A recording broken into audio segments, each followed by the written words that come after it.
Magical story hub की सभी कहानियां हमारी अपनी ओरिजिनल रचनाएं हैं जो केवल मनोरंजन के उद्देश्य से बनाई गई हैं। इनमें दिखाए गए पात्र, स्थान और घटनाएं पूरी तरह काल्पनिक हैं। वास्तविक व्यक्तियों, स्थानों या घटनाओं से किसी भी प्रकार की समानता मात्र संयोग मानी जाए। दोस्तों, एपिसोड को आगे बढ़ाने से पहले मैं आपको पिछले 15 दिनों का एक छोटा सा ओवरव्यू दे देता हूं, ताकि अब तक जो कहानी आपने सुनी है उस पर आपको पूरी क्लैरिटी मिल जाए। वीर इस समय लुमोरा प्लैनेट पर है। इस प्लैनेट पर 4 बड़े इंसानी क्लैन हैं: सेलेस्टियल क्लैन, अंडरएल्म क्लैन, ज़ेफेरियन क्लैन और लूनर क्लैन। सबसे पहले वीर आलोक के साथ अंडरएल्म क्लैन में गया था, जहां उसकी मुलाकात माया और राघव से हुई। उसके बाद प्रोफेसर की मदद से वीर सेलेस्टियल क्लैन में पहुंचा।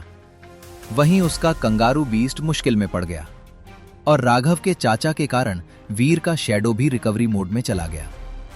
इसके बाद ईशानी और मेल्वो फीनिक्स की मदद से वीर बीस्ट टापू पर पहुंचा। वहीं उसकी मुलाकात बड़ी मां से हुई और फिर जायरो बीस्ट ने उसे सेक्टर सी वाले मिशन के लिए चुना। सेक्टर सी में कुल 4 क्लैन से 5-5 लोग भेजे गए थे। इसके अलावा बीस्ट टापू से वीर के साथ 4 बीस्ट भी आए थे। उधर ब्लड रीपर्स के 7 लोग भी सेक्टर सी में प्रवेश कर चुके थे। लेकिन समस्या यहीं खत्म नहीं हुई। अधेरिका के गुलाम पहले से ही सेक्टर सी में मौजूद थे और उन्होंने वहां पहुंचे कई लोगों को अपने नियंत्रण में कर लिया था और कुछ को तो उन्होंने सीधे सीधे मौत के घाट उतार दिया था। और अब यहीं से कहानी आगे बढ़ती है। केल्विन और वीर के बीच हो रही बात जल्द ही खत्म हो गई। वीर का ध्यान अचानक दूसरी तरफ चला गया। उसने देखा सामने एक लड़की हवा में उड़ रही थी। उसके हाव भाव बता रहे थे कि वो बहुत जल्दी में थी, जैसे वो यहां से जितनी जल्दी हो सके दूर जाना चाहती थी। वो उस क्षेत्र से लगभग बाहर पहुंची गई थी, तभी अचानक पीछे से एक हंसी की आवाज गूंजी। धीमी, ठंडी और डर पैदा करने वाली हंसी, जिससे लड़की रुक गई। उसके चेहरे का रंग उड़ गया। हवा कुछ पल के लिए भारी हो गई और वीर समझ गया कोई और भी वहां मौजूद था।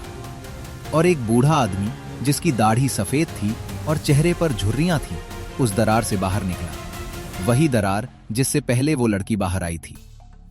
ये बूढ़ा आदमी देखने में सामान्य लग रहा था, लेकिन जैसे ही वो बाहर आया उसने अपने हाथ फैलाए और देखते ही देखते उसने उस क्षेत्र में एक फोल्डिंग स्पेस बना दिया। ये फोल्डिंग स्पेस बहुत बड़ा था, जिसमें लड़की के साथ साथ आसपास का पूरा क्षेत्र भी समा गया। ये देखकर वीर की टेंशन बढ़ने लगी, क्योंकि वो भी अनजाने में उसी फोल्डिंग स्पेस के अंदर आ गया था और इसका पता वहां मौजूद किसी को भी नहीं था। तभी वो बूढ़ा आदमी अपनी दाढ़ी पर हाथ फेरते हुए बोला, रुबेला, मुझसे बचकर भाग जाना तुम्हारे बस की बात नहीं है। अच्छा होगा कि वो डायरी तुम मुझे दे दो और बदले में मैं तुम्हें जान से नहीं मारूंगा। ये बूढ़ा आदमी देखने में जितना सामान्य लग रहा था उतना ही खतरनाक भी था। जो लड़की उससे बचकर भाग रही थी उसका नाम रुबेला था। रुबेला गुस्से में उस बूढ़े इंसान की तरफ देखकर कहती है, अगर ज़ेफेरियन क्लैन वालों को तुम्हारी इस हरकत का पता चला तो वो तुम्हें जान से मार देंगे। रुबेला की आवाज में साफ धमकी झलक रही थी। तभी वो बूढ़ा आदमी कहता है, ज़ेफेरियन क्लैन की चिंता तुम मत करो, बस वो डायरी मुझे दे दो। एक बार डायरी मुझे मिल जाए उसके बाद मुझे ज़ेफेरियन क्लैन में जाने की कोई जरूरत नहीं होगी। रुबेला गुस्से से कहती है, यानिश, तुम ज़ेफेरियन क्लैन से हो और अपने ही क्लैन को धोखा देने के बारे में तुम सोच भी कैसे सकते हो। यह बूढ़ा इंसान ज़ेफेरियन क्लैन से ही था और उसका नाम यानिश था। यानिश हंसते हुए कहता है, रुबेला, मेरे पास फालतू का टाइम नहीं है तुम्हें समझाने का। चुपचाप वो डायरी मुझे दे दो और ये मत सोचना कि इस बार भी तुम मेरे बनाए हुए फोल्डिंग स्पेस से बच पाओगी। वो आदमी रुबेला के हाथों में मौजूद गोले को ध्यान से देखते हुए कहता है, और इस बार ये फोल्डिंग डिस्ट्रॉयर भी तुम्हें मुझसे नहीं बचा पाएगा। रुबेला के हाथ में एक गोला था जो फोल्डिंग स्पेस में दरार बना सकता था। उसी की मदद से ही रुबेला पिछले फोल्डिंग स्पेस को तोड़कर बाहर निकली थी और उसकी चोटें भी यानिश के कारण ही थीं, जो वो डायरी लेना चाहता था। रुबेला कहती है, भले ही मैं मर जाऊं, पर तुम जैसे धोखेबाज इंसान को वो डायरी कभी नहीं दूंगी। जैसे ही यानिश रुबेला की बात सुनता है, उसके चेहरे की मुस्कान एक खतरनाक एक्सप्रेशन में बदल जाती है। यानिश एक हाथ उठाता है और जमीन के अंदर से एक मानव रूपी पत्थर से बना हुआ इंसान बाहर निकल आता है। यानिश ने पत्थरों में अपनी चेतना शक्ति डाल दी थी, जो एक इंसान का रूप लेकर जमीन से बाहर निकल आया था। यानिश किसी भी कीमत पर पहले वो डायरी लेना चाहता था। उसके बाद रुबेला जिए या मरे, उसे इससे कोई फर्क नहीं पड़ता था। सेक्टर सी में लोग आने के बाद गायब हो जाते थे और रुबेला का मर जाना या गायब हो जाना ज़ेफरियन क्लैन के लिए बस एक बुरी खबर से ज्यादा कुछ नहीं था। रुबेला दांत भींचते हुए कहती है, बूढ़े यानिश, अगर तू मुझे मारना ही चाहता है तो ठीक है, मैं मरने के लिए तैयार हूं, पर मैं लड़ते लड़ते ही मरूंगी, और कुछ भी हो जाए वो डायरी तुम्हें मुझसे नहीं मिल पाएगी। अगर मैं मर भी गई तो डायरी भी मेरे साथ नष्ट हो जाएगी। यानिश हंसते हुए कहता है, नादान लड़की, तू शायद भूल गई है कि मैं तुम्हें बिना शौर्य शक्ति के भी हजारों तरीकों से मार सकता हूं, और वो डायरी मैं आज लेकर ही रहूंगा। जैसे ही उसकी बात खत्म होती है, वो पत्थरों से बना गोलम जैसा इंसान उस फोल्डिंग स्पेस में मौजूद पेड़ को उखाड़कर रुबेला पर हमला कर देता है। रुबेला पहले से ही घायल थी और उस पत्थरों से बने इंसान के फेंके गए पेड़ों की संख्या और रफ्तार बहुत ज्यादा थी।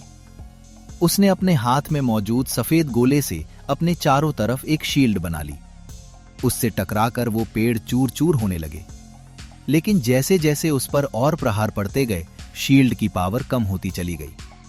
तभी यानिश कहता है, रुबेला, ये मैं तुम्हें आखिरी बार कह रहा हूं, अगर जिंदा रहना है तो वो डायरी मुझे दे दो, मैं तुम्हें नहीं मारूंगा, ये मेरा तुमसे वादा है। पर रुबेला ने उसकी बातों का कोई जवाब नहीं दिया। डायरी दे देना मतलब अपने ही क्लैन वालों को धोखा देना था। वही वीर, जिसकी आभा को केल्विन ने छुपा दिया था, सामने के सीन को ध्यान से देखता हुआ समझ गया कि सामने क्या चल रहा है, पर वो बेवजह इस फसाद में नहीं पड़ना चाहता था। वीर केल्विन से पूछता है, ये सामने वाली शील्ड क्या है? केल्विन कहता है, इसे ही फोल्डिंग स्पेस कहते हैं। वीर गंभीर आवाज में पूछता है, केल्विन, ये फोल्डिंग स्पेस कितना स्ट्रांग है? क्या हम यहां से निकल सकते हैं? केल्विन गंभीर होते हुए कहता है, यानिश ने सेक्टर सी में फोल्डिंग स्पेस बनाया है। बाहर से देखने पर ऐसा लगता है कि यहां कुछ हो ही नहीं रहा है, तो तुम ही सोचो हम यहां से कैसे निकल सकते हैं। और रही बात तरीकों की, अगर तुम लिमिटलेस स्टेट में होते तब जाकर हमारे बाहर निकलने के चांस 50% होते। वीर सोच में पड़ गया और यानिश और रुबेला के बीच हो रही टक्कर को ध्यान से देखने लगा। वो समझ गया था कि उसकी बुरी किस्मत ने उसे एक बार फिर धोखा दिया है। केल्विन के रहते हुए भी वो इस फोल्डिंग स्पेस में फंस गया था। फिर भी वीर केल्विन से पूछता है, क्या तुम दोनों की पावर देखकर बता सकते हो कि वे अभी किस स्टेट में हैं? केल्विन कहता है, दोनों अपनी लिमिटलेस स्टेट का इस्तेमाल कर रहे हैं। वीर समझ गया कि अगर उसका सामना दोनों में से किसी के साथ भी हुआ तो उसका बचना मुश्किल होगा। तभी रुबेला, जो आसमान में उड़ रही थी, अपना कंट्रोल खोते हुए नीचे गिरने लगी, क्योंकि वो मानव रूपी पत्थर नीचे से ही उस पर लगातार हमला कर रहा था, जिससे रुबेला की पावर लगभग खत्म हो चुकी थी। और वीर की बुरी किस्मत थी कि रुबेला सीधे वहीं गिरी जहां वीर छुपा हुआ था, जिसके इंपैक्ट से वीर को भी पीछे हटना पड़ा। यह सब बहुत जल्दी हुआ था और वीर के बचने के लिए कोई दूसरी सुरक्षित जगह भी नहीं थी। गिरने के इंपैक्ट से वीर रुबेला और यानिश की नजरों में आ गया।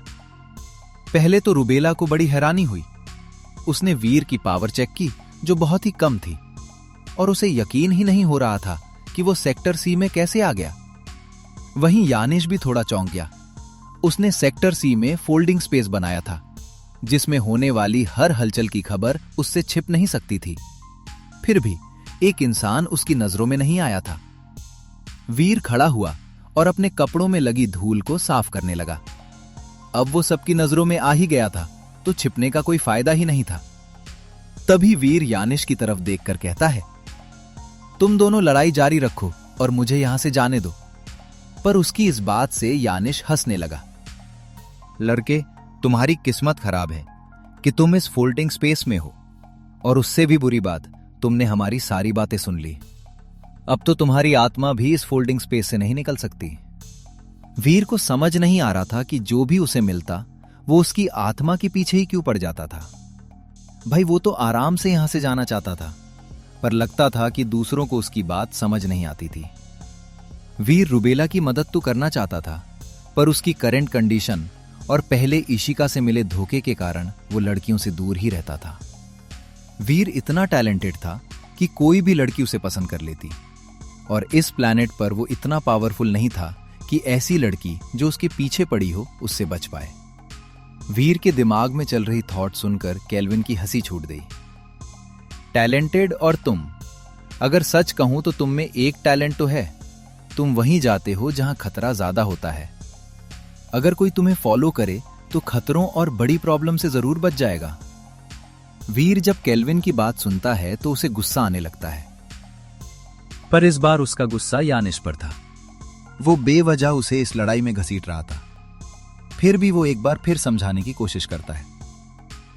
देखो, तुम जो भी हो, मैंने तुम्हारी बात गलती से सुन ली थी, पर इससे तुम्हें मुझसे खतरा नहीं होने वाला। वीर की बात में दम तो था। भले ही उसने उनकी बातें सुनी थी, पर डायरी में क्या था उसका पता वीर को नहीं था, और वीर इस मामले में अपनी टांग नहीं डालना चाहता था।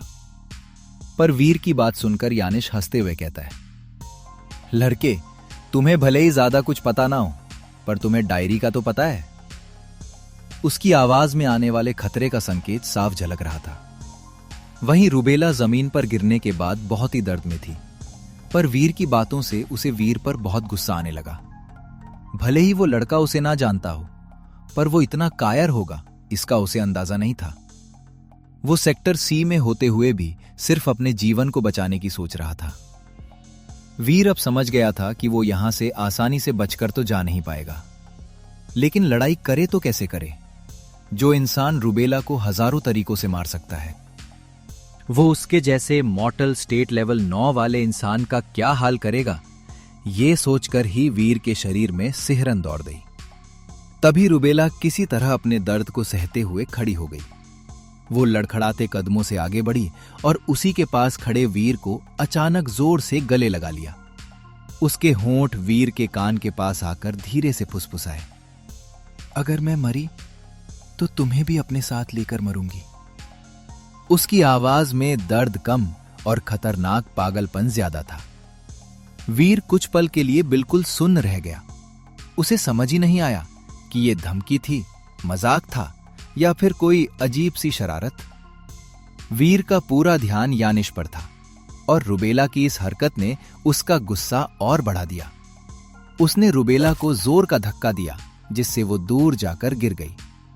वीर का शैडो अगर आज यहां होता तो इस रुबेला की हालत ऐसी कर देता कि यानिश भी उसे नहीं बचा पाता।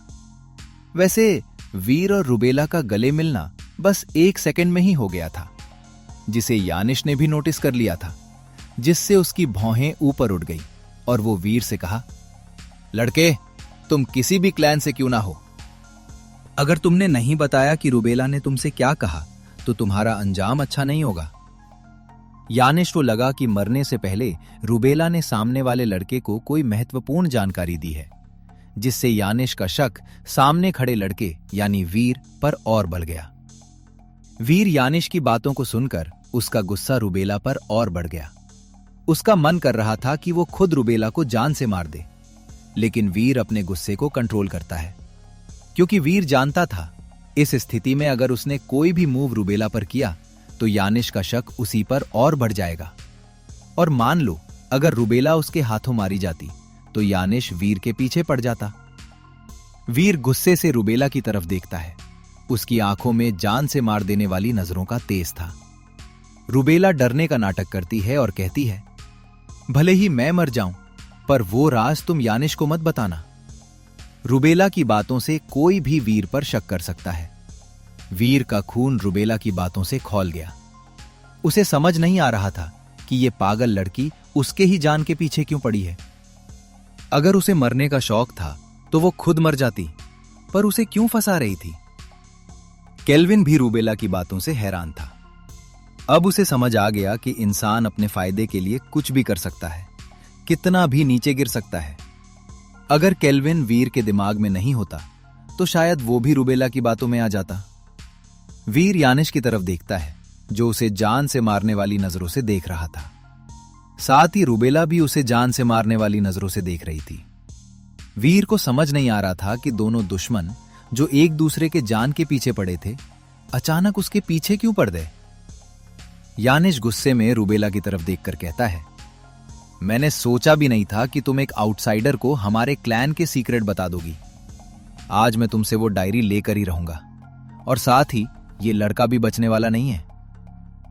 यानिश दूर से ही वीर के माइंड को रीड करने की कोशिश करता है।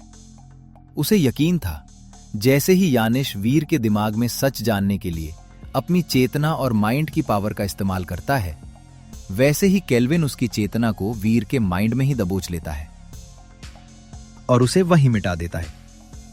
केल्विन एक स्पेशल टाइप का बीस्ट था, और उसके रहते कोई भी वीर के दिमाग पर ना तो कंट्रोल कर सकता था और ना ही उसमें झांक सकता था।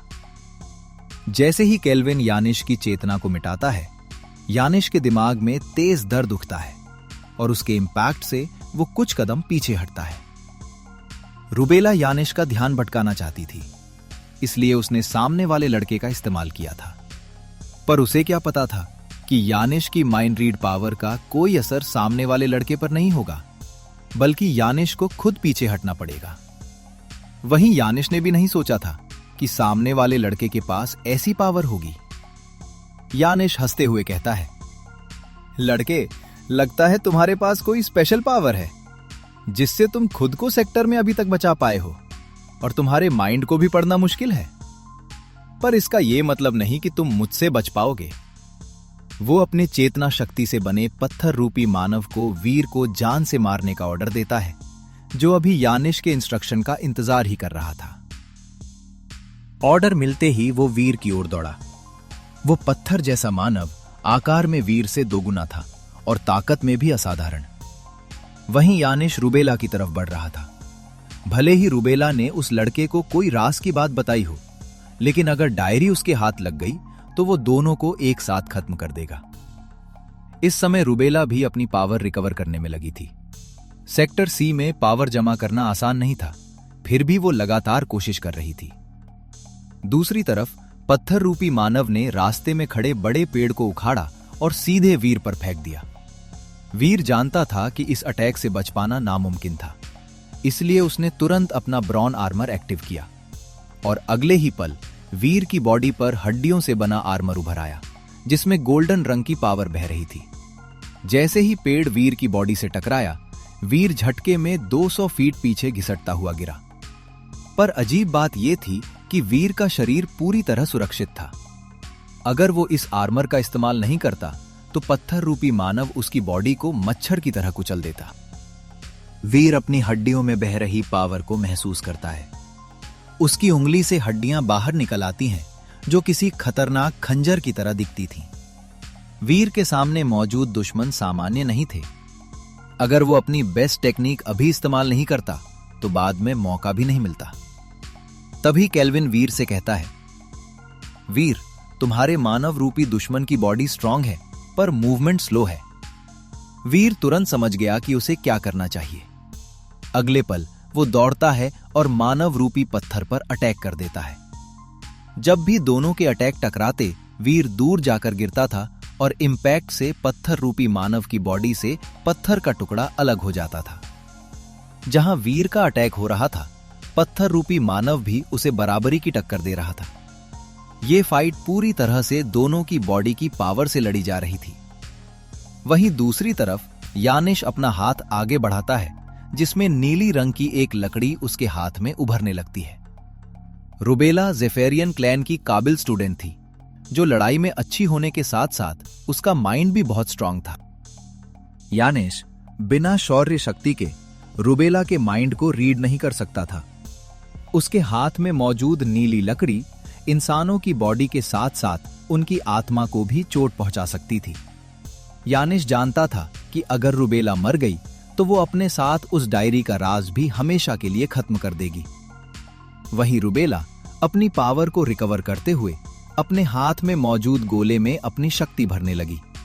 उसका प्लान बहुत सिंपल था, मौका मिलते ही इस फोल्डिंग स्पेस में दरार डालना और वहां से बाहर निकल जाना। और उसी के लिए वो लगातार अपनी शक्ति उस गोले में भर रही थी। यानिश झुंझलाते हुए बोला, उफ, इस बेरहम दुनिया में सबसे आसान काम है लोगों को मार देना, और उससे भी ज्यादा आसान काम है मरने वाले को बेरहमी से तड़पाना। और रुबेला, आज मैं तुम्हें इतना तड़पाऊंगा कि तुम्हारी रूह तक करा उठेगी। दोस्तों, अगर स्टोरी अच्छी लग रही है तो लाइक कर देना, और जिन्होंने सब्सक्राइब नहीं किया है वो कर लो। दोस्तों, मैंने आपको चेतना शक्ति के बारे में पहले बताया था, लेकिन अब मैं इसे थोड़ा और क्लियर कर देता हूं। इस ग्रह पर लोग चेतना शक्ति की मदद से किसी भी बेजान चीज में जान डाल सकते थे। उन चीजों में आत्मा तो नहीं होती थी, लेकिन समझने और महसूस करने की क्षमता जरूर होती थी। और जो इंसान ऐसा करता था वो उन चीजों में अपनी शक्ति भी डाल देता था, ताकि वे भी उसी की शक्ति का इस्तेमाल कर सके। चेतना हथियार दो तरह के होते थे, एक परमानेंट और दूसरा टेम्पररी। टेम्पररी वाले आमतौर पर लड़ाई में इस्तेमाल किए जाते थे। जो अभी वीर से लड़ रहा था वो टेम्पररी तरह का एक चेतना मानव था, जो पूरी तरह पत्थरों से बना हुआ था। और इस लड़ाई से वीर अपनी बढ़ी हुई शक्ति की सीमाएं समझ रहा था। तभी केल्विन बोला, वीर, ऐसे लड़ोगे तो उसे 6 घंटे में भी नहीं हरा पाओगे। वीर इतने दिनों बाद लड़ाई कर रहा था कि उसे समय का ध्यान ही नहीं रहा। अगले ही पल वीर ने अपने हमलों की गति बढ़ा दी। इस बार वीर अपने पूरे अनुभव का इस्तेमाल कर रहा था, वही अनुभव जो उसने दूसरे ग्रह पर सीखा था। भले ही वीर की पूरी शक्ति इशिका की मां के शरीर में चली गई थी, लेकिन वीर की यादें और लड़ाई का अनुभव अब भी उसका साथ दे रहे थे। वहीं वो पत्थरों से बना इंसान भी ये समझ नहीं पा रहा था कि उससे कमजोर दिखने वाला एक इंसान वो उसे कुचल क्यों नहीं पा रहा था। तभी वीर ने अपनी बोन स्लैश तकनीक का इस्तेमाल किया। उसने अपनी उंगलियों से निकली तेज हड्डियों को सीधे गोलम की आंखों की ओर दाग दिया, लेकिन गोलम ने चालाकी दिखाते हुए सिर्फ एक हाथ से ही उस हमले को रोक लिया। केल्विन लड़ाई के हर सीन को बहुत ध्यान से देख रहा था। वीर लड़ तो सही रहा था, लेकिन गोलम वीर से कहीं अधिक शक्तिशाली था। इसलिए उसने वीर को सलाह दी, वीर, गोलम की ऊपरी बॉडी बहुत तेजी से मूव कर सकती है, लेकिन उसके पैरों की मूवमेंट धीमी है। उसके पैरों पर हमला करो। वीर ने बात समझ ली। उसकी आंखों में गंभीरता आ गई। अब वो सीधे आमने सामने टकराने के बजाय नीचे झुककर स्लाइड करते हुए गोलम के पैरों की तरफ बढ़ा। उसने अपनी बोन ब्लेड से गोल्डन ऊर्जा के साथ लगातार पैरों पर वार करना शुरू कर दिया। हर वार के साथ गोलम के पैरों से पत्थरों के बड़े बड़े टुकड़े टूटकर गिरने लगे। गोलम पहली बार लड़खड़ाया और उसकी गूंजती हुई गरज पूरे फोल्डिंग स्पेस में फैल गई। वीर केल्विन की बातों पर अमल करते हुए गोलम के पैरों पर ताबड़तोड़ वार करता रहा। हर वार के साथ उसकी हड्डीधारी ब्लेड से सुनहरी चमक निकलती और गोलम के पैरों के पत्थर चूर चूर होकर बिखरने लगते। गोलम पहली बार असंतुलित हुआ। उसके भारी कदम लड़खड़ाए, जमीन कांपी और वो घुटनों के बल गिर पड़ा। इधर दूसरी ओर यानिश ने अपने हाथ में मौजूद नीली लकड़ी को कसकर पकड़ा और सीधे रुबेला के सिर पर वार करने के लिए उसे झटका दिया। उसकी नजर ठंडी थी। वो रुबेला को मारना नहीं चाहता था, वो उसे तड़पाना चाहता था, ताकि दर्द के बीच वो डायरी का राज उगल दे। नीली लकड़ी हवा को चीरती हुई रुबेला के सिर की ओर बढ़ी। रुबेला ने उस वार को आते हुए महसूस किया, लेकिन उसकी शक्ति अब भी पूरी तरह से रिकवर नहीं हुई थी। वो केवल अपनी जगह से थोड़ा हट पाई और वार सीधे सिर पर न लगकर उसके कंधे पर जा लगा। क्षण भर में उसके कंधे से नीली ऊर्जा अंदर घुस गई और उसकी नसों में आग सी दौड़ पड़ी। रुबेला चीख उठी। उसकी चीख के साथ ही पूरा फोल्डिंग स्पेस कांप उठा। यानिश मुस्कुराया। बस, अब बोलो, डायरी कहां है? रूबेला दांत भींचकर जमीन पर घुटनों के बल गिर गई। आंखों में गुस्सा था, पर आवाज अब भी सख्त। चाहे जितना दर्द दे दो, राज तुम्हारे हाथ नहीं लगेगा। यानिश की आंखों में एक ठंडी चमक उभरी। वो मुस्कुराया। उसे जल्दी नहीं थी, उसे मजा आ रहा था रूबेला को तड़पते देखकर। नीली लकड़ी से उठती हुई ऊर्जा अब भी रूबेला के कंधे में धधक रही थी। उसका पूरा शरीर कांप रहा था, लेकिन फिर भी उसने जबरदस्ती खुद को खड़ा किया। अगले ही पल यानिश और रूबेला की लड़ाई शुरू हो गई। रूबेला जानती थी कि अपनी वर्तमान हालत में वो यानिश का सामना नहीं कर सकती। वो तो अच्छा था कि वे सेक्टर सी में थे, जहां शक्ति की सीमा बंधी हुई थी, वरना यानिश के सामने तो उसकी आवाज निकलने से पहले ही उसे मौत का सामना करना पड़ जाता। यानिश आगे बढ़ा। उसके हर कदम के साथ जमीन में बारीक दरारें फैलती चली गई। उसकी आंखों में नफरत नहीं, बल्कि ठंडी हिसाबी नजर थी, जैसे वो किसी इंसान से नहीं, एक चीज से लड़ रहा हो। रूबेला लड़ते हुए पीछे हटती रही। वो सीधे भिड़ने के बजाय बस इतना चाहती थी कि थोड़ा और समय मिल जाए, ताकि उसकी शक्ति पूरी तरह वापस आ सके। पर यानिश ने उसे एक पल की भी मोहलत नहीं दी।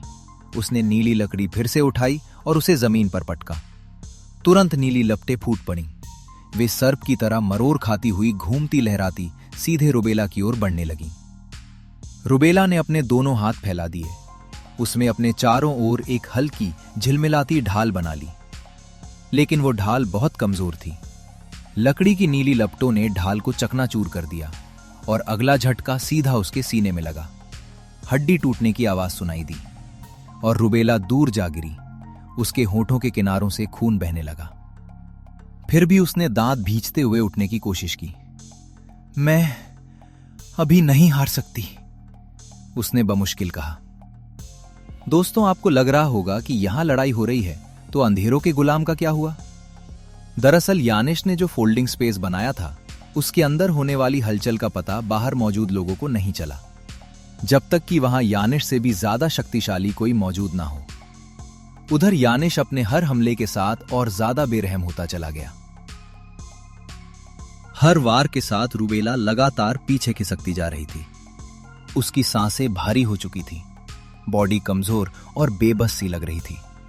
उसकी टांगें कांप रही थीं, लेकिन उसकी आंखों में अब भी हार का डर नहीं था, सिर्फ जिद बची थी, किसी भी तरह इस फोल्डिंग स्पेस से बाहर निकलने की। यानिश ने उसकी हालत देखी और हल्की सी मुस्कान उसके चेहरे पर फैल गई। बस यही तो देखना था मुझे, वो बर्फ जैसी ठंडी आवाज में बोला। तुम पहले टूटो, फिर मैं तुम्हें और अच्छी तरह तोड़ूंगा। उसकी नीली लकड़ी फिर से चमकी।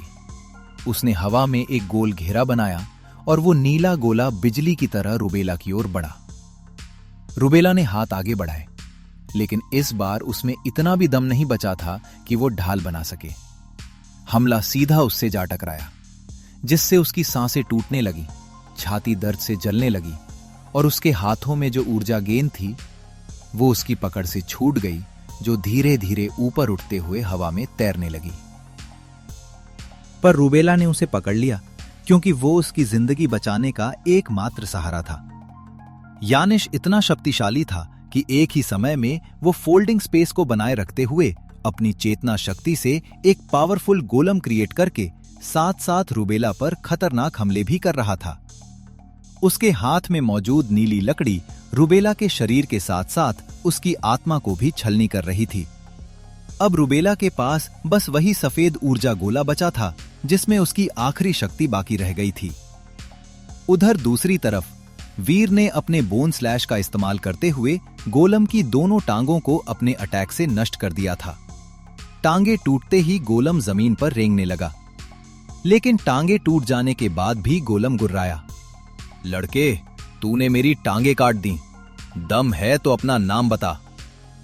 वीर सेक्टर सी में अपनी पहचान उजागर नहीं करना चाहता था। उसने नजरें टेढ़ी की और बोला, नाम? डॉलर तेरा बाप। अगले ही पल सिर्फ एक ही किक में वीर ने उस गोलम को चूर चूर कर दिया। जैसे ही गोलम नष्ट हुआ, उसमें भरी यानिश की चेतना बाहर निकली और वापस यानिश के शरीर में लौटने लगी, जिससे अचानक यानिश की शक्ति का कंट्रोल गड़बड़ा सा गया। उसका सिर चकराने लगा, संतुलन बिगड़ने लगा। सही मौका देखकर रूबेला ने अपने नाखूनों में छिपा सफेद पाउडर सीधा यानिश के चेहरे पर फेंक दिया। कुछ पलों के लिए यानिश की नजर पूरी तरह धुंधली हो गई। वो कुछ नहीं देख पा रहा था। रूबेला ने तुरंत मौका भांप लिया। उसने अपने हाथ में मौजूद सफेद ऊर्जा गोले से फोल्डिंग स्पेस में कई दरारें खोल दी और अगले ही पल वो पास मौजूद एक दरार से बाहर कूद गई। सब कुछ इतनी तेजी से हुआ कि वीर और यहां तक कि केल्विन भी हैरान रह गए। रूबेला की मूवमेंट बिजली जैसी थी। असल में उसने भागने के लिए अपने ब्लड लाइन की निषिद्ध शक्ति का उपयोग किया था। वो पहले से बुरी तरह घायल थी, लेकिन यानिश से बचने के लिए उसे ये कदम उठाना ही पड़ा। उसके नाखूनों में मौजूद पाउडर उसका आखिरी ट्रम्प कार्ड था, जो सामने वाले किसी भी शक्तिशाली व्यक्ति को कुछ समय के लिए अंधा कर देती थी। वीर ने भी रूबेला को जाते देखा। उसके चेहरे का रंग उड़ गया, क्योंकि अगर वो यानिश के हाथों में आ जाता तो उसका काम तमाम हो जाता। तभी केल्विन चिल्लाया, अगर जान बचानी है तो भागो, क्या मौत का इंतजार कर रहे हो? वीर होश में आया। वो पास की दरार की ओर दौड़ा और वहां से बाहर कूद गया। अगले ही पल वो गायब हो चुका था। थोड़ी देर में गोलम से निकली चेतना वापस यानिश के शरीर में समा गई और उसकी नजर लौट आई। उसने चारों तरफ देखा, पर वहां न डॉलर था न रूबेला। वो गुस्से में दहाड़ा, रूबेला! उसका चेहरा क्रोध से विकृत हो गया। दांत भींचते हुए बोला, डॉलर, तू तो गया बेटे। अब मैं तुझे दिखाऊंगा बाप किसे कहते हैं। वो भी फोल्डिंग स्पेस से बाहर आ गया। जैसे ही उसने उंगलियां चटकाईं, फोल्डिंग स्पेस गायब हो गया और उसकी सारी शक्ति फिर से यानिश के शरीर में लौट आई। जब यानिश की नजर वापस नहीं आई थी, तब रूबेला और वीर ने उस पर हमला नहीं किया था। यानिश बहुत शक्तिशाली था, दोनों जानते थे। वहां से भाग जाना ही समझदारी थी।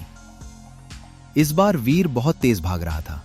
सेक्टर सी में पहले से ही खतरे मौजूद थे और बाहर से आए लोगों को पता नहीं क्या हुआ था। वे लोग आपस में लड़ रहे थे।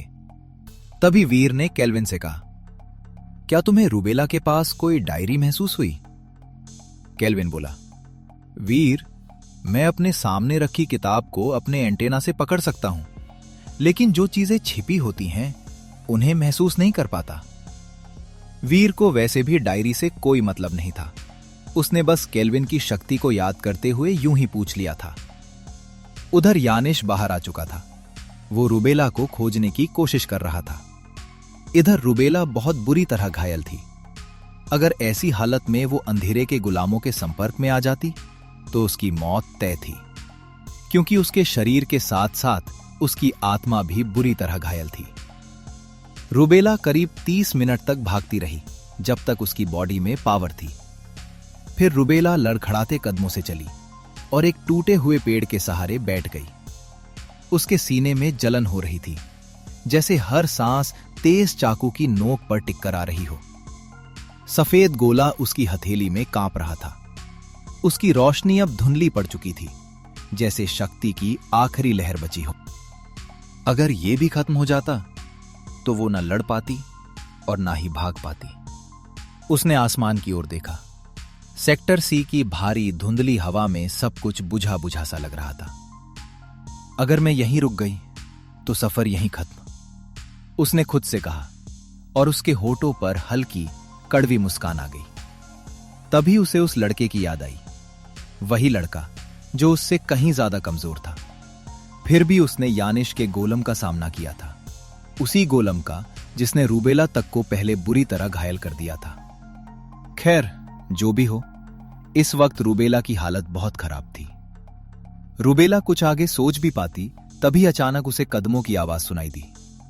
आवाज नजदीक आ रही थी, सीधे उसकी तरफ। रूबेला की टेंशन बढ़ गई, दिल तेज धड़कने लगा। अगर यानिश या अंधेरे का कोई गुलाम वहां पहुंच जाता तो उसकी मौत तय थी। तभी उसे मास्क पहने एक लड़का दिखाई दिया। वो भागता हुआ सीधा उसकी ओर आ रहा था। रुबेला ने उसे ध्यान से देखा और चौंक गई। वो हैरान रह गई। उसे समझ नहीं आ रहा था ये लड़का यानिश से कैसे बच गया, क्योंकि रुबेला तो फोल्डिंग स्पेस से पहले ही भाग गई थी। उसे लगा ही नहीं था कि ये लड़का भी वहां से जिंदा निकल पाएगा। तभी वीर की नजर रुबेला पर पड़ी। उसका गुस्सा बढ़ने लगा। ये वही लड़की थी जिसने उसे फंसाने की कोशिश की थी। केल्विन ने रुबेला की हालत देखी। उसने वीर से कहा, वीर, ये लड़की 10 घंटे में मर जाएगी। वीर ने यह सुना और वहां से जाने लगा। तभी रुबेला ने अपनी बची हुई सारी ताकत जुटाई। उसने वीर को रोकने के लिए आवाज लगाई, रुको! लेकिन वीर नहीं रुका। वो आगे बढ़ता रहा। तभी रुबेला बोली, लड़के, क्या तुम ये नहीं जानना चाहते कि उस डायरी में क्या था? वीर बिना मुड़े बोला, उस डायरी में चाहे जो भी हो, वो मेरे किसी काम का नहीं। वो ठंडे स्वर में बोला, और मैं उन लोगों की बात क्यों सुनूं जिन्होंने मुझे पहले ही धोखा दिया हो? वीर रुबेला की बातों में आने वाला नहीं था। उसने देख लिया था कि ये लड़की अपने फायदे के लिए कुछ भी कर सकती थी। लेकिन तभी रुबेला बोली, सच कहूं तो उस फोल्डिंग स्पेस में गलती मेरी थी, पर आज तुम फोल्डिंग स्पेस से बाहर हो तो वो मेरी वजह से ही हुआ है। अगर मैं वहां दरार नहीं बनाती तो हम दोनों वहीं मर जाते। रुबेला थोड़ी देर चुप रही, फिर धीरे से बोली, और उस हालत में अगर मैं ऐसा नहीं करती तो यानिश मुझ पर नहीं, तुम पर अटैक करता। सोचो, उस समय मैं घायल थी और यानिश की नजर में बचने के मौके तुम्हारे ज्यादा थे, इसलिए वो मुझ पर नहीं, तुम पर हमला करता। और मेरी बातों से वो गुस्से में आ गया। उसने तुम पर नहीं, मुझ पर हमला किया। यह कहकर रुबेला चुप हो गई। वीर भी सोच में पड़ गया। उसने मुड़कर धीरे से रुबेला की ओर देखा। उसकी बातों में सच्चाई थी। भले ही रुबेला ने सब जानबूझकर नहीं किया था, लेकिन बात सही थी। अगर उस वक्त यानिश वीर पर हमला करता तो उसके बचने के मौके बहुत कम थे। तभी रुबेला बोली, अगर मैं मर गई तो यानिश तुम्हारे पीछे पड़ जाएगा, क्योंकि उसे लगेगा कि मैंने तुम्हें कोई बड़ा राज बता दिया है। लेकिन वीर उसकी बातों में आने वाला नहीं था। उस चालाक लड़की की बातों में उसे खतरा दिख रहा था। वीर घबराते हुए बोला, क्या यानिश तुम्हारे टोकन की लोकेशन से तुम्हारे पास आ सकता है? रुबेला ने अपना टोकन हाथ में लिया। उसने शांत आवाज में कहा, मैंने अपने क्लैन के सभी मेंबरों को ब्लॉक कर दिया है। मैं नहीं चाहती कि यानिश किसी भी मेंबर का इस्तेमाल करके मुझ तक पहुंचे। पर हां, अगर मैं मर गई तो उसे इसका पता चल जाएगा और फिर वो जरूर तुम्हारे पीछे आएगा, फिर चाहे तुम सेक्टर सी से बाहर ही क्यों ना चले जाओ। वीर ने यह सुना तो उसकी टेंशन बढ़ने लगी। उसे लगा वो बेवजह ही इस झंझट में फंस गया है। तभी वीर ने रुबेला का टोकन ध्यान से देखा। उसमें 22 घंटे का समय बचा था। उसे समझ नहीं आया उसके पास सिर्फ 5 घंटे बचे थे और रुबेला के पास 22 घंटे क्यों? तभी वीर के दिमाग में केल्विन की आवाज गूंजी, शायद सेक्टर सी में आने का समय सबका अलग अलग है, इसलिए सबके टोकन का टाइम भी अलग है। तुम्हें सेक्टर सी में आए हुए 19 घंटे हो चुके हैं और रुबेला को सिर्फ 2 घंटे। वीर ने रुबेला की तरफ देखा और शांत आवाज में बोला, अगर वो मेरे पीछे आया तो मैं उसे देख लूंगा। उसकी आवाज में भरोसा था, स्पष्ट था। अगर कोई उसे मारने आता तो वो चुपचाप मौत का इंतजार करने वालों में से नहीं था। तभी रुबेला बोली, ठहरो, मैं चाहती हूं कि तुम मेरा एक काम कर दो। वीर समझ गया, रुबेला जरूर उसे किसी मुसीबत में फंसाने की कोशिश करेगी।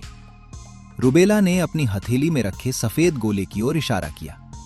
वो धीमे से बोली, मैं चाहती हूं कि अगर तुम सेक्टर सी से सही सलामत बाहर निकल जाओ तो ये गोला मेरे क्लैन तक पहुंचा देना। वीर थोड़ा हैरान रह गया। उसे लगा था रुबेला अपनी जान बचाने की बात करेगी, पर रुबेला तो बस यही चाहती थी कि वो सफेद गोला उसके क्लैन तक पहुंच जाए। भले ही रुबेला ने वीर को धोखा दिया था, लेकिन वीर ने यह भी देखा था रुबेला ने डायरी का सौदा यानिश के साथ नहीं किया। वो चाहती तो डायरी देकर बच सकती थी, लेकिन उसने ऐसा नहीं किया। रुबेला। वीर का जवाब सुने बिना उसने गोला अपने हाथ से छोड़ दिया। गोला हवा में उठा और सीधा वीर के पास आ गया। वीर सतर्क था, लेकिन केल्विन ने गोले को ध्यान से देखा और बोला, वीर, ये गोला बहुत खास है। ये मैजिकल टाइप का गोला है। इसमें अपनी पावर डालकर इसे कई तरीकों से इस्तेमाल किया जा सकता है। वीर सोच में पड़ गया। अगर ये सब सच है तो वो चालाक लड़की उस पर इतना भरोसा कैसे कर रही थी? तभी वीर ने रुबेला से पूछा, क्या तुम्हें डर नहीं लगता कि मैं ये गोला अपने पास रख लूंगा? रुबेला के होठों पर हल्की मुस्कान आई। वो धीरे से बोली, ये सेक्टर सी है और मैं नहीं चाहती कि ये गोला दुश्मनों के हाथ लग जाए। वो लोग इसे इस्तेमाल करके दूसरों को नुकसान पहुंचा सकते हैं। तुम मुझे जान से मार सकते थे, पर तुमने ऐसा नहीं किया। इससे पता चलता है कि तुम बुरे इंसान नहीं हो। वैसे भी मैं मरने वाली हूं, तो ये गोला तुम अपने पास रखो या मेरे क्लैन तक पहुंचा दो, उससे क्या फर्क पड़ता है? वीर ये सुनकर सोच में पड़ गया। उसने गोले को ध्यान से देखा, फिर धीरे से बोला, ठीक है, अगर मुझे तुम्हारे क्लैन वाला कोई मिला तो मैं ये उसे दे दूंगा। रुबेला ने ये सुना तो उसने राहत की सांस ली, फिर बोली, और हां, हो सके तो यानिश के धोखे की बात भी उन्हें बता देना। मैं नहीं चाहती कि वो धोखेबाज मेरे क्लैन को फिर से धोखा दे। वीर चुप रहा। उसने कुछ नहीं कहा, बस हां में सिर हिला दिया। वीर को बात मानते देख रुबेला ने उससे उसका नाम पूछ लिया। वीर ने जवाब दिया, डॉलर। वैसे भी वीर अपनी असली पहचान छुपाना चाहता था, इसलिए उसने वही नाम बताया जो वो दूसरी यूनिवर्स में पहचान छुपाने के लिए इस्तेमाल करता था। तभी वीर के मन में एक बात आई। उसने रुबेला से पूछा, क्या तुम्हारी डायरी में आत्मिक पौधे और गोल्डन एग के बारे में जानकारी थी? जैसे ही रुबेला ने यह सुना, उसके हाव भाव बदल गए। आत्मिक पौधा ज़ेफिरियन क्लैन का सीक्रेट था और वो नहीं चाहती थी कि ये राज बाहर वालों को पता चले। रुबेला के बदले हुए हाव भाव देखकर वीर का शक यकीन में बदल गया, लेकिन वीर ने आगे कुछ नहीं कहा। कुछ देर बाद रुबेला ने पूछा, तुम्हारे पास सेक्टर सी में कितना समय बचा है? वीर ने जवाब दिया, मेरे पास लगभग 5 घंटे का समय बचा है। अब जाकर रुबेला को समझ आया डॉलर फोल्डिंग स्पेस में इतनी जल्दी में क्यों था, क्योंकि उसके पास समय बहुत कम बचा था और शायद उसकी वजह से डॉलर का समय और भी कम हो गया था। रुबेला ने वीर से कहा, देखो डॉलर, हो सके तो यहीं कोई अच्छी जगह देखकर छुप जाओ और फिर सेक्टर सी से बाहर चले जाना, क्योंकि अगर तुम किसी को बाहर ले जाने की कोशिश करोगे तो तुम्हारी जान को भी खतरा हो सकता है। हमारे टोकन सिर्फ अंधेरे के गुलामों को अपने साथ बाहर जाने की परमिशन देते हैं और तुम्हारी पावर देखकर लगता नहीं कि तुम ऐसा कर पाओगे। वीर के मन में भी यही सवाल था, लेकिन उसे यकीन था कि वो कुछ ना कुछ जरूर कर लेगा। वीर ने रुबेला से कहा, इसकी चिंता तुम मत करो। वीर रुबेला से कुछ कहने ही वाला था, लेकिन अचानक चारों तरफ की हवा भारी हो गई, जैसे कोई अदृश्य चीज सीधे उनकी तरफ बढ़ती आ रही हो। वीर की मुट्ठियां अपने आप कस गईं, सांसें गहरी हो गईं, दिल की धड़कन तेज होने लगी। उसे साफ महसूस हो रहा था कि कोई दुश्मन उसकी ओर बढ़ रहा है। वहीं रुबेला भी बेचैन थी। उसके चेहरे पर डर साफ दिखाई दे रहा था।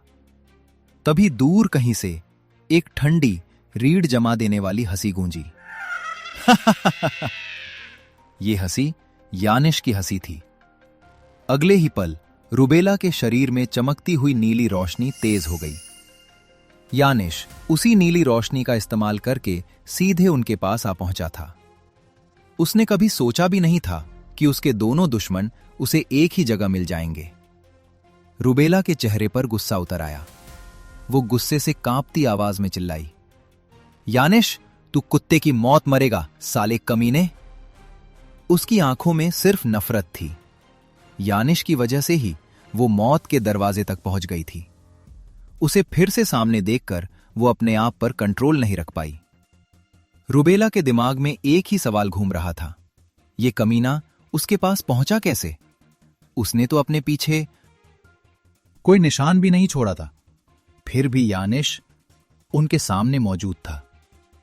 यानिश बिना समय गवाए वीर और रुबेला से लगभग 100 फीट दूर आकर रुक गया। उसके सामने उसके दो दुश्मन खड़े थे और आज वो उनसे बदला लेना चाहता था। यानिश के चेहरे पर एक खतरनाक मुस्कान थी। उसकी आंखों में पागलपन साफ दिखाई दे रहा था। वो ठंडी आवाज में बोला, जो कहना है कह लो, इसके बाद तुम दोनों को बोलने का मौका नहीं मिलेगा। वो हंसते हुए रुबेला की तरफ देखता है, फिर मुट्ठी भींचकर कहता है, तुझे मैं बाद में देख लूंगा रुबेला। रुबेला के चेहरे पर नफरत और डर दोनों थे। फिर उसकी नजर धीरे धीरे मुड़ी और सीधे डॉलर पर आ टिक गई। उसकी आंखों में केवल नफरत जल रही थी। यानिश गुर्राकर बोला, डॉलर, तुमने मेरे गोलम को खत्म कर दिया था। अब तुम्हें दिखाता हूं कि असली बाप किसे कहते हैं। उसने अपने दोनों हाथ ऊपर उठाए। अगले ही पल उसके हाथों के आसपास नीली रोशनी घूमने लगी। उसकी वही नीली छड़ी उसके हाथ में दिखाई देने लगी। इस बार यानिश रहम करने के मूड में बिल्कुल नहीं था। उसके दिमाग में सिर्फ एक ही बात थी, अगर ये लोग जिंदा रहते हुए उसे जानकारी नहीं देंगे तो वो उनकी आत्माओं को बंदी बना लेगा। और अगले ही पल नीली छड़ी अचानक तेजी से चमकी और वहां से भयानक ऊर्जा लपट फूटी, सीधे वीर की तरफ। ऊर्जा इतनी भयानक थी कि हवा जलने लगी, जमीन फटने जैसी आवाजें करने लगी। रुबेला दहशत में चिल्लाई, डॉलर संभलना! वीर यानिश के बहुत करीब था। वो जल्दी से अपना आर्मर एक्टिवेट करता है, लेकिन यानिश का हमला इतना तेज और शक्तिशाली था, लग रहा था कि एक ही वार में वो वीर को मार देगा। वीर बचने के लिए मूव करता है, लेकिन हमला अपनी दिशा बदलकर फिर से उसकी तरफ आने लगता है। वीर समझ गया कि इस हमले से वो बच नहीं पाएगा। उसने दांत भींच लिए और हमले से टकराने के लिए तैयार हो गया। जैसे ही हमला वीर से टकराया, वीर के हड्डियों वाले आर्मर में बिजली दौड़ने लगी। उसका शरीर तेजी से एक चट्टान में जा धंसा।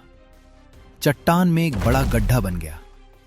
वीर का आर्मर शक्तिशाली जरूर था, लेकिन यानिश की लिमिटलेस पावर के सामने यह भी एक ही हमले में टूट गया।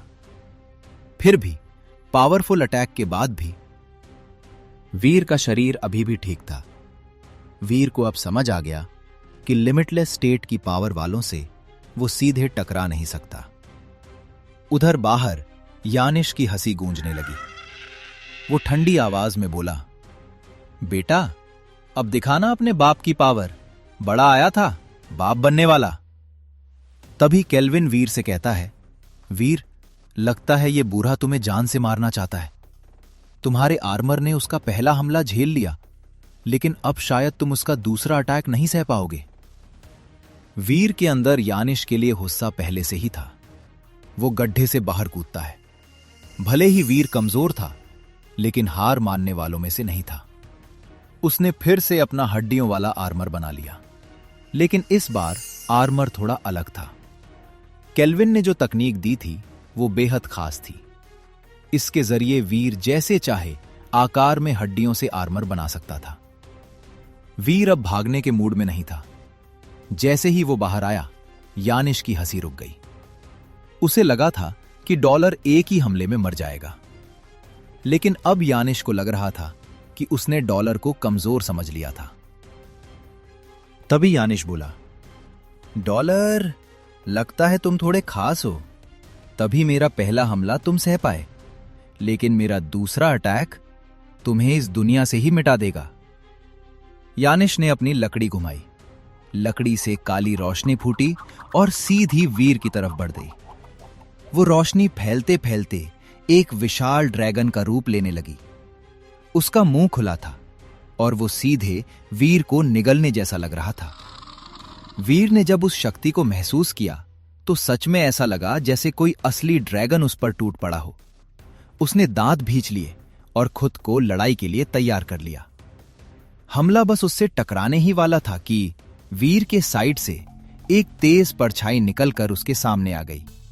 अगले ही पल एक भारी सा मुक्का उस ड्रैगन के चेहरे पे पड़ा और ड्रैगन जैसी काली रोशनी टुकड़ों में टूटकर बिखर गई। वो मुक्का साधारण नहीं था, किसी बीस्ट का मुक्का था। उस बीस्ट के आने का एहसास वहां मौजूद किसी को भी नहीं हुआ, जैसे वो अचानक वहीं टेलीपोर्ट होकर आ गया हो। काली रोशनी के गायब होते ही वीर की नजर सामने खड़े एक विशाल शरीर पर पड़ी। वो था ज़ाइरो बीस्ट। वो वीर के सामने खड़ा था और यानिश को घूर रहा था, जैसे वीर पर हमला करके यानिश ने उसे गुस्सा दिला दिया हो। ज़ाइरो बीस्ट के हॉर्नेट जैसे सींग से बिजली निकल रही थी, जैसे वो पूरे इलाके को ही मिटा देने की ताकत रखता हो। यानिश ने कभी सोचा भी नहीं था कि कोई बीस्ट उसके इतने शक्तिशाली अटैक को इतनी आसानी से खत्म कर देगा। वो एक पल के लिए सन्न रह गया। उसने ज़ाइरो बीस्ट की असली शक्ति परखनी चाहिए, लेकिन वो जितना कोशिश करता उतना ही उसे समझ आता गया कि वो उसकी ताकत का ठीक ठीक अंदाजा ही नहीं लगा पा रहा है। उधर ज़ाइरो ने धीमे से सिर मोड़ा और वीर की तरफ देखा। उसके होठों पर हल्की सी मुस्कान आई। वो बोला, अब तुम इसे मुझ पर छोड़ दो। वीर स्तब्ध रह गया। उसे यकीन ही नहीं हो रहा था कि ज़ाइरो सचमुच उसकी मदद के लिए यहां आ गया है। लेकिन यह उसके लिए अच्छी बात थी, क्योंकि अपनी वर्तमान शक्ति के साथ वो जानता था कि यानिश का सामना करना उसके लिए लगभग नामुमकिन था। रूबेला भी हैरान थी। उसे विश्वास ही नहीं हो रहा था कि कोई बीस्ट डॉलर की मदद कर रहा है। उसे लगा जैसे वो कोई सपना देख रही हो। तभी यानिश का गुस्सा फूट पड़ा। उसने अपनी नीली लकड़ी आगे करके चिल्लाया, तुम जो भी हो, मेरे मामलों से दूर रहो। अगर मुझे सच में गुस्सा आ गया तो तुम्हें यहीं दफना दूंगा।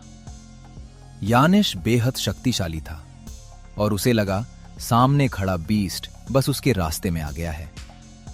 लेकिन ज़ाइरो चुप रहा। उसने कोई जवाब नहीं दिया। वो सिर्फ यानिश को मार देने वाली नजरों से घूरता रहा। यानिश को लगा कि शायद उसकी बात सामने वाले बीस्ट तक नहीं पहुंची। यानिश ने वीर की तरफ इशारा किया और बोला, वो लड़का डॉलर, वही मेरा शिकार है। ज़ाइरो ने चुपचाप उसकी बात सुनी। फिर उसकी नजर वीर पर गई। उसे तुरंत समझ आ गया कि शायद वीर ने यहां अपना नाम डॉलर बताया होगा। तभी पहली बार ज़ाइरो ने सीधे यानिश से कहा, अगर तुमने 20 टापू के किसी मेंबर को फिर से उंगली दिखाई तो तुम्हारा हाथ तुम्हारी ही बॉडी से अलग कर दूंगा। ज़ाइरो यहां एक जान बचाने वाले मिशन पर था। अगर यह सेक्टर सी नहीं होता तो सामने वाला इंसान जो उसके सामने इतनी बदतमीजी करता कब का मारा जा चुका होता। वहीं यानिश को लगा था कि बीस्ट अब उसके रास्ते से हट जाएगा। लेकिन जैसे ही उसने सुना कि डॉलर बीस्ट टापू से था, वो जोर से हंस पड़ा। वो ऐसे हंसा जैसे उसे कोई मजेदार जोक सुनने को मिल गया हो। हंसते हुए वो बोला, बीस्ट टापू, मैंने सुना था कि वहां के बीस्ट बहुत ही शक्तिशाली होते हैं, लेकिन आज समझ आया कि वो सिर्फ अफवाह थी। आज एक इंसानी बच्चे को सेक्टर सी में भेजकर बीस्ट टापू ने खुद साबित कर दिया कि वो इतने कमजोर हैं। ज़ाइरो उसकी बातों से गुस्से में था, लेकिन वो एक इंसान को मारकर वो अपने हाथ गंदे नहीं करना चाहता। तभी यानिश ने अपनी लकड़ी घुमाई और वहां फोल्डिंग स्पेस बनने लगा। लेकिन ये फोल्डिंग स्पेस पहले से कई गुना ज्यादा शक्तिशाली था। इसे देखकर वीर और रुबेला दोनों की चिंता बढ़ गई। लेकिन ज़ाइरो बस यानिश की हरकतों को ध्यान से देख रहा था। अगले ही पल ज़ाइरो ने जमीन पर एक पैर जोर से मारा। जमीन कांप उठी। झटके की लहर चारों तरफ फैल गई। पूरा फोल्डिंग स्पेस हिल गया और पल भर में टूटकर बिखर गया। अगले ही सेकंड जायरो अपनी जगह से गायब हो गया और जब वो फिर दिखाई दिया तो उसका मुक्का सीधे यानिश के चेहरे की ओर बढ़ रहा था। यानिश संभल नहीं पाया। बचने की कोशिश में उसने अपनी नीली लकड़ी आगे कर दी, लेकिन जायरो की ताकत के सामने वो लकड़ी भी 2 टुकड़ों में टूट गई। अगले ही पल जायरो का मुक्का लगा। यानिश हवा में उछल गया और दूर जाकर जमीन पर गिर पड़ा। जब यानिश को होश आया, उसका जबड़ा टूट चुका था और मुंह से लगातार खून बह रहा था। वो दर्द और गुस्से में चिल्लाया, तेरी तो तू इतना पावरफुल कैसे है? जायरो भी लिमिटलेस स्टेट की शक्ति का इस्तेमाल कर रहा था, लेकिन बीस्ट और इंसान की ताकत एक जैसी नहीं होती। असलियत में जायरो यानिश से कहीं ज्यादा शक्तिशाली था। अगर जायरो चाहता तो वो एक ही मुक्के में यानिश की जान ले सकता था। जायरो ने वीर यानी डॉलर की तरफ देखा। वो बोला, इसे बस सबक सिखाऊं या इसके हाथ यहीं उखाड़ दूं? वीर सोच में पड़ गया। वो यानिश का एक हमला मुश्किल से झेल पाया था और जायरो ने एक ही वार में यानिश को धूल चटा दी थी। मतलब साफ था, जायरो यानिश से कहीं ज्यादा शक्तिशाली था। वीर कहता है, यह यानिश है, ज़ेफरियन क्लैन से। इसने मुझे मारने की कोशिश की और अपने ही क्लैन वालों को भी धोखा दिया। ऐसे इंसान को ऐसे ही छोड़ देना ठीक नहीं होगा। तभी जायरो कहता है, डॉलर, लगता है इसने तुम्हें काफी ज्यादा परेशान किया है। अगले ही पल जायरो अचानक यानिश के ठीक सामने दिखाई दिया और उसे सिर्फ एक हाथ से यानिश को हवा में उठा लिया। जायरो ने ठंडी आवाज में कहा, यानिश, इस लड़के को अच्छी तरह देख लो। अगर दोबारा इंसानों या बीस्ट्स को धोखा देने के बारे में सोचा तो तुम्हारा सिर तरबूज की तरह फोड़ दूंगा। यानिश, जो अभी तक गुस्से में था, अब जायरो की पकड़ से समझ चुका था कि इस बार उसने गलत इंसान से पंगा ले लिया है।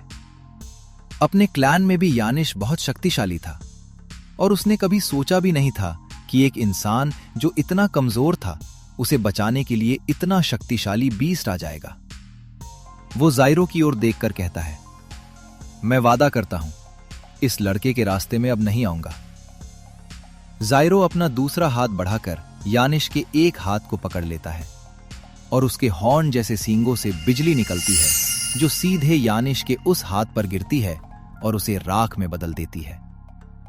यानिश दर्द से चीख उठता है और उसका पूरा शरीर पसीने से तरबतर हो जाता है। जायरो यानिश को हवा में उछलते हुए कहता है, यह सजा याद रखना, वरना अगली बार पूरा शरीर ही मिटा दूंगा और तुम्हारी लेवल 10 की शौर्य शक्ति भी तुम्हें मुझसे नहीं बचा पाएगी। यानिश हवा में उड़ता हुआ वहां से भागने लगा। जाते जाते वो मन ही मन बोला, बस एक बार ब्लड रीपर्स के लोग यहां पहुंच जाएं, फिर देखता हूं तुम्हें मुझसे कौन बचाता है। तुमने मेरा एक हाथ मिटाया है ना, मैं तुम्हारी आत्मा तक मिटा दूंगा। और डॉलर, आज तो तुम मुझसे बच गए, लेकिन अगली बार तुम नहीं बचोगे। उसके जाने के बाद जायरो वीर के पास आता है। वो उसकी शक्ति महसूस करके कहता है, लगता है सेक्टर सी में तुम्हें अच्छा फायदा हुआ है। वीर कुछ नहीं कहता, बस हल्की सी मुस्कान दे देता है। तभी जायरो रुबेला की तरफ देखकर पूछता है, क्या इस लड़की ने भी तुम्हें परेशान किया? वीर रुबेला की तरफ देखता है। वो साफ साफ टेंशन में नजर आ रही थी। वीर धीरे से कहता है, ऐसा कुछ नहीं है। जायरो वीर की आंखों में देखता है और फिर शांत आवाज में कहता है, अगर ऐसा है तो ठीक है। फिर जायरो पलटकर दूर एक दिशा में देखने लगा। वो गंभीर होकर बोला, हमें यहां से जल्दी निकलना होगा। जायरो के लहजे में साफ साफ चिंता झलक रही थी, जैसे उसी दिशा से कोई बड़ी मुसीबत उनकी तरफ बढ़ रही हो। वीर रुबेला की तरफ देखता है और जायरो से पूछता है, क्या हम इसे अपने साथ लेकर जा सकते हैं?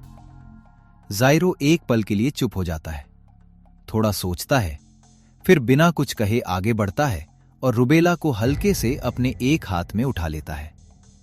इसके बाद वो वीर की ओर देखता है और कहता है, चलो, यहां रुकना ठीक नहीं है। अगले ही पल जाइरो और वीर दोनों रुबेला को साथ लेकर वहां से निकल जाते हैं। जाइरो की स्पीड बहुत ज्यादा थी। कुछ ही पलों में वो वीर और रुबेला को लेकर वहां से बहुत दूर चला गया। कुछ देर तक वो जगह बिल्कुल शांत रही, लेकिन फिर अचानक उसी जगह पर एक ब्लैक डोर दिखाई देता है। वो ब्लैक डोर धीरे धीरे खुलता है और उसके अंदर से ब्लड रीपर्स के लोग बाहर आने लगते हैं। उनकी मौजूदगी से चारों तरफ की हवा भारी हो जाती है। जगह का माहौल एकदम डरावना हो जाता है। वियोम वहां पहुंचा तो उसे वो हल्के लड़ाई के निशान नजर आते हैं, लेकिन दूर दूर तक कोई नजर नहीं आ रहा था। तभी ब्लड रीपर्स में से नंबर 3 ने वियोम से पूछा, सरदार, लगता है हमें पहुंचने में देर हो गई। वियोम धीरे से बोला, हां, और लगता है वो इंसान किसी काम का नहीं निकला। इतना छोटा सा काम भी उससे नहीं हुआ। वो गुस्से में कुछ देर उन टूटे हुए पत्थरों को देखता रहा, फिर शांत आवाज में बोला, खैर कोई बात नहीं, तुम लोग तलाश जारी रखो। इस कंपस की मदद से हम उस खजाने को ढूंढ सकते हैं। यह कहकर वियोम ने अपना हाथ उठाया। हवा में ब्लैक स्टोन से काली लकीर उभरी और देखते ही देखते वहां फिर से ब्लैक डोर बन गया। ब्लड रीपर्स एक एक कर उस दरवाजे के अंदर चले गए। अंत में वियोम भी भीतर समा गया और ब्लैक डोर भी गायब हो गया। दोस्तों, मैंने पूरी कोशिश की है कि आपको हर चीज साफ साफ समझ आ जाए। कमेंट बॉक्स में जरूर बताइए कि आपको यह एपिसोड कैसा लगा। तो जल्दी ही मिलते हैं एक नए एपिसोड के साथ, सिर्फ मैजिकल स्टोरी हब पर।